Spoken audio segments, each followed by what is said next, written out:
नमस्कार दोस्तों, स्वागत है आपका मोटिवेशन माइंडसेट मंत्रा में। एक बार की बात है, एक लड़का अपने जीवन में बहुत परेशान था। वो जब भी कोई कार्य करता तो उसमें विफल हो जाता था। एक दिन लड़का अपनी परेशानियों से तंग आकर एक नदी के किनारे बड़ा ही उदास बैठा था। तभी वहां से एक भिक्षुक जा रहे थे। भिक्षुक ने जब उसे उदास देखा तब उससे उसकी उदासी का कारण पूछा। तब लड़के ने बताया कि वो एक अच्छा व्यापारी बनना चाहता है, पर उसके शर्मीले स्वभाव की वजह से वो लोगों के बीच में अपना सामान नहीं बेच पाता। तब लड़के ने भिक्षुक से निवेदन किया, क्या आप मेरी इस समस्या को सुलझा सकते हैं? तब भिक्षुक ने कहा, ठीक है, मैं तुम्हें तुम्हारी समस्याओं का समाधान बताऊंगा, पर उससे पहले तुम्हें मेरा एक कार्य करना होगा। तभी भिक्षुक ने नदी के किनारे से थोड़ी मिट्टी उठाई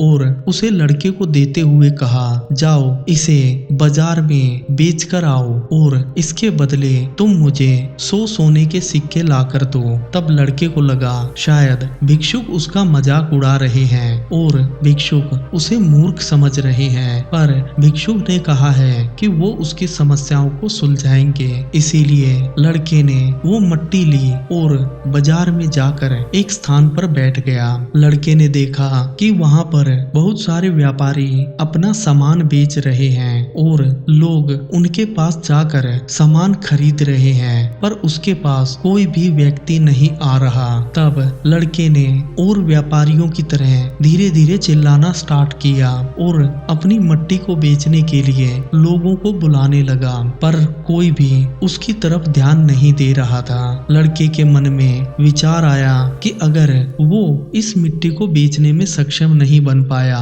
तब भिक्षुक उसकी समस्याओं का समाधान उसे नहीं देंगे। तब लड़का बड़ी जोर जोर से चिल्लाने लगा और कहने लगा, मेरे गुरु के द्वारा दी गई इस चमत्कारी मिट्टी को जो भी व्यक्ति खरीदेगा वो व्यक्ति अपने जीवन में एक सफल व्यक्ति बनेगा और 100 सोने के बदले मैं इस मिट्टी को बेच रहा हूँ, जल्दी आओ, जल्दी खरीदो। जैसे ही लोगों ने 100 सोने के सिक्के के बदले मट्टी बेचने की बात सुनी तब लोगों के मन में विचार आया कि ऐसी कौन सी मिट्टी है जो ये लड़का 100 सोने के सिक्के के बदले बेच रहा है। तब बहुत सारे लोग उस लड़के के पास जमा हो गए और उस मट्टी की खासियत पूछने लगे। इतने सारे लोगों को देखकर लड़का पहले तो डरा, पर धीरे धीरे उन लोगों को उस मट्टी की खासियत बताने लगा और कहने लगा कि जो भी इस मिट्टी को अपने खेतों में डालेगा उसके खेत में पहले से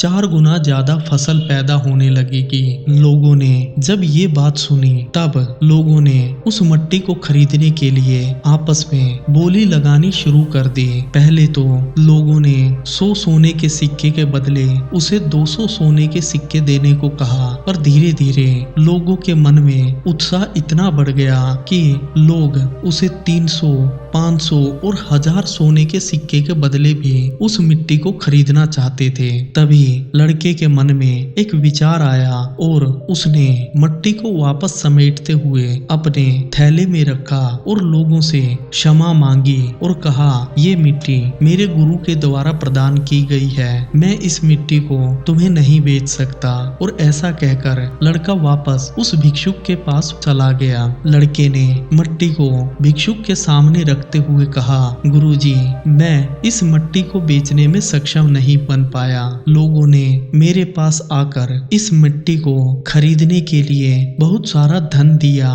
पर मैं इस मिट्टी को नहीं बेचना चाहता था क्योंकि मैं अपने व्यापार में झूठ का सहारा लेकर आगे नहीं बढ़ना चाहता।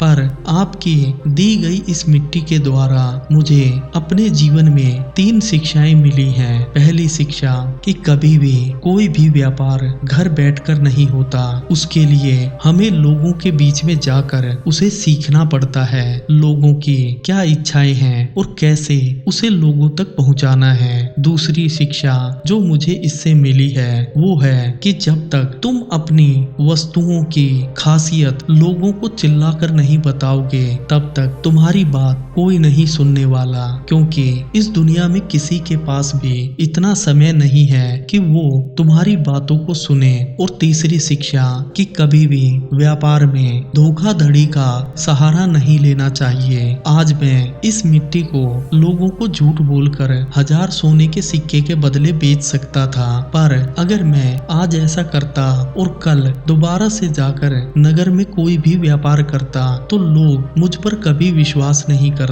आपके द्वारा दिए गए इस कार्य ने मुझे मेरे जीवन का मार्ग समझाया है और अब मैं अपने जीवन में हर कार्य को करके सफल बन सकता हूँ।